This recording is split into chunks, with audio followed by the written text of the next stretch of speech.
पहिला हात तुमच्या मुलानेच लावलाय आणि माझ्या मुलाच्या डोक्यात तरी पट्टी घातलीये, पट्टी. ओ पट्टीचं मला सांगू नका, पट्टीचं सांगू नका. तुमचा मुलगा शाळेत चाकू घेऊन होतो, हे दिसत नाही का तुम्हाला? हे दिसत नाही का हे ना? हो, काही काय आरोप करताय? काही काय म्हणजे? माझा मुलगा कशाला चाकू घेऊन येईल? शांत प्लीज प्लीज. ते तुम्हाला माहिती. माझ्या मुलाने स्वतःच्या डोळ्याने पाहिलंय, त्याच्या दप्तरात चाकू होता. दुसऱ्यांच्या मुलाचा खून करायला शाळेत पाठवता का तुम्ही? ओ काही काय बोलताय माझ्या मुलाबद्दल? काय त्याला काही खुनी समस्या का? बघू का तुम्हाला आता? मी काय तुम्हाला अशी तशी सोडेल का? अरे एक मिनिट, शांत शांत शांत शांत प्लीज. तुमची मुलंही तुमच्यावर गेली आहेत, सतत भांडण करत असतात. हो किती समजावणार आम्ही त्यांना? तुमचंही काम आहे घरी त्यांना प्रेमाने जवळ बसून समजावण्याचं. जा इथून. पुढच्या वेळी जर असं काय झालं ना, सरळ पोलिसात जाऊन केस करेन तुमच्यावर. दादा हो आत्ता समजवलं ना मी तुम्हाला, तरी पुन्हा तेच बोलतायत. जा.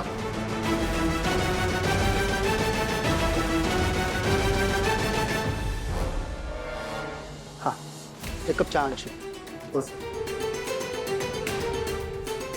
तुमचं काय आता? अहो मी काल आलो होतो ना मग कबड्डी कोचच्या जागेसाठी. हा हा हा हा, तुम्ही त्या स्टेट चॅम्पियन कमळी मोहिते ना? हो बसा घे.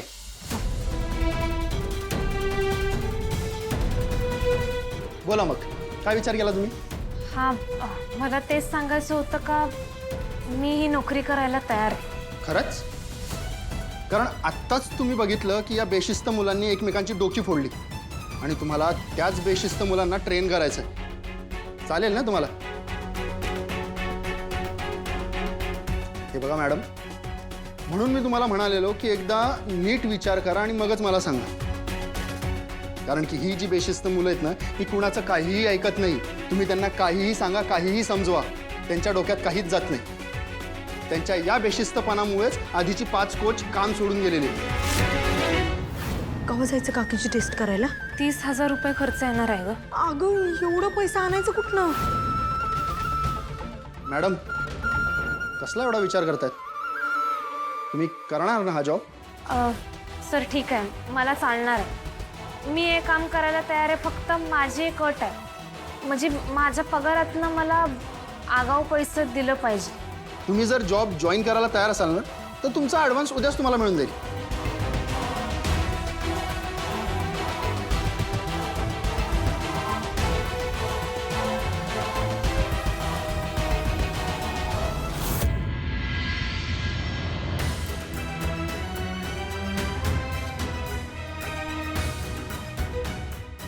अरे आज बोर्ड ऑफ डिरेक्टरची मीटिंग होती ना, काय झालं मीटिंगमध्ये?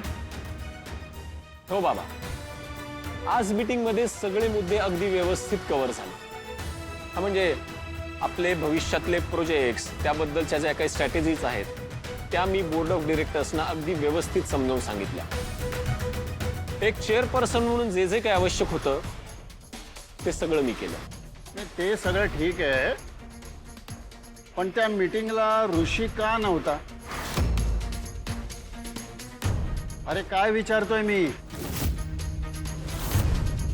तुम्हाला काय वाटलं रे? मी घरी असलो तर ऑफिस मधल्या गोष्टी मला कळत नाही? बाबा मी त्या मीटिंगला नव्हतो तेच बरं आहे. ऋषी, हा प्रश्न मी तुला नाही रोहितला विचारतो. का नव्हता ऋषी मीटिंग मध्ये? बाबा मी काय बोलणार, मी फक्त आईने घेतलेल्या निर्णयाचा सन्मान ठेवला, बस एवढंच. रोहित, नयनतारा आणि ऋषीमध्ये काहीतरी बिनसलं म्हणून रागाच्या भरामध्ये तिने हा निर्णय घेतला असेलही, पण एक मोठा भाऊ म्हणून त्याला समजून घेणं, तिला तिचा निर्णय बदलायला सांगणं हे तुझं काम नव्हतं का? तुझी जबाबदारी नव्हती ही? मोठा भाऊ म्हणून त्याला समजून घेणं हे तुझं काम आहे.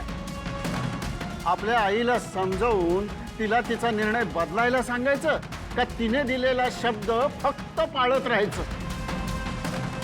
बाबा, मोठ्या भावाला जर का घरामध्ये मोठा भाऊ म्हणून सन्मान मिळत नसेल तर मी मोठ्या भावासारखा कसा वागणार सांगा ना. आणि तसाही तो निर्णय आईचा होता, तिला कोण विरोध करणार? हेच होत आलंय आजवर या घरामध्ये. अरे छोट्या छोट्या गोष्टी मनाला लावून घ्यायच्या आणि त्या मनात ठेवून वागायचं. हे बाबा थांब हे घे, पाणी पी. तू का हायपर होतोयस एवढा? या सगळ्याचा तुलाच त्रास जास्त होणार आहे. सरोज काकी, निंगी आणि कमळीचं जेवण मी रूम मध्ये दिलंय. तुम्हाला अजून काय हवंय?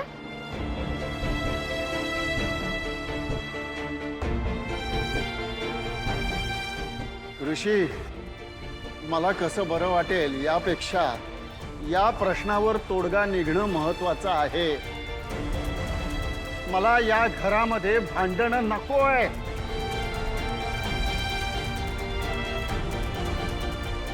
बाबा बाबा प्लीज थोडंसं खाऊन घ्या. तुम्हाला गोळ्या घ्यायच्या आहेत. हा, त्याच्यासाठी तरी नाही, मला नकोय. रूम मध्ये मला दूध पाठवून दे. आणि रोहित, ऑफिस मध्ये आईचा आज्ञाधारक मुलगा म्हणून सगळ्या गोष्टी फॉलो करतोस ना, तसंच घरात मोठा भाऊ म्हणून जबाबदारी घ्यायला पण शिक. बरोबर आहे बाबा. तुम्हाला ना फक्त मी केलेल्या चुका दिसतात. ऋषीने काही केलं तरी चालतं ना तुम्हाला? रोहित राहू दे ना आता हा विषय. बाबांना त्रास होतोय, कळत नाहीये का तुला? बाबा प्लीज थोडं तरी जेवून घ्या ना. बाबा जेव प्लीज. नाही, मला काही जेवायची इच्छा नाही. बाबा अरे तुला कोणी सांगितलं होतं का मध्ये बोलायला? मी बोलत होतो ना माझ्या बाबांशी. रोहित, मी फक्त त्यांना राधिका, हे बघ, मी तुला 1000 वेळेला सांगितलंय की तुझ्या लायकीत राहा. उगाच मला शहाणपणा शिकवायला जाऊ नकोस, कळलं?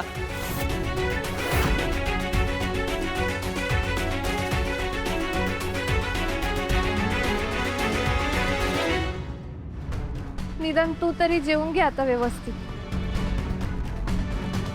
माझा विचार करू नकोस. मला सवय आहे याच्या अशी वागण्याच्या. गॉड, ग्रॅनियाची यार, ती कमळी, ती गवचॉप कमळी तिला हॉस्टेलमधून फेकून दिल्यावर कुठे गेलेली माहित नाही. पण आज ती दुपारी आपल्या घरी कशी आली यार? ओ गॉड, अनिका, काय चाललंय तुझं? तू सतत का त्या कमळीचा विचार करत असते? काय गरज आहे त्या कमळीला एवढी इम्पॉर्टन्स द्यायची? सोड ना.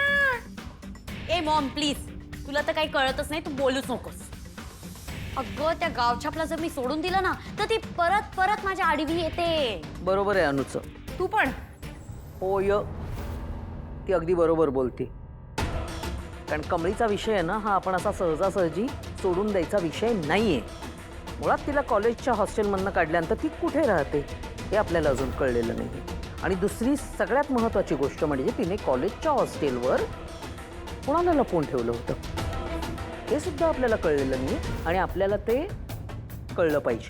मी काय म्हणते, हा, ती कुणालाही मदत करू, आपल्याला काय घेणं देणं आहे? ओ गॉड मॉम, समजो गईला. अनुबाळा, हे बघ, तू एक काम करायचं. तू त्या कमळीच्या सगळ्या हालचालींवर लक्ष ठेवायचं. तू तिच्या मागावर राहायचं. हा, मागावर? अगं म्हणजे लक्ष ठेवायचं. ती कुठे जाते, काय करते, हे सगळं आपल्याला कळलं पाहिजे. देखरेख करायची. लक्षात राहील? डन.